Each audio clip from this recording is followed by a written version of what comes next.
ទៅដល់អភិវឌ្ឍនៅទីនោះលោកគួនចម្រើនរៀបចំការលម្អច្រាំងស្ទឹងព្រែកត្នោតគួរឲ្យទាក់ទាញ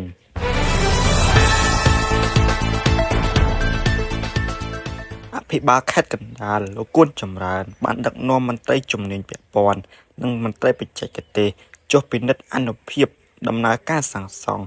ការលម្អច្រាំងស្ទឹងព្រែកត្នោតក្នុងសង្កាត់តាខ្មៅក្រុងតាខ្មៅកាលពីរសៀលថ្ងៃទី8 ខែមករាឆ្នាំ2026លោកគួនចម្រើនបានធ្វើការណែនាំក្រុមការងារសាងសង់ត្រូវយកចិត្តទុកដាក់ខ្ពស់ក្នុងការសាងសង់ច្រាំងស្ទឹងដោយអនុវត្តឲ្យបានត្រឹមត្រូវតាមបទដ្ឋានបច្ចេកទេសសម្ដៅធានាបាននូវសុវត្ថិភាពនិងមានគុណភាពរឹងមាំល្អ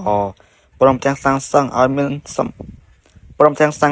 យសម្រេចរួចរាល់ជាស្ថាពរតាមផែនការដែលបានរំពឹងទុកសូមគួរបញ្ជាក់ថាគម្រោងស្ថាបនាការលម្អស្ទឹងព្រែកត្នោតបែរខាងត្បូងស្ទឹងក្នុងក្រុងតាខ្មៅខេត្តកណ្ដាលមានប្រវែងសួនសាធារណៈ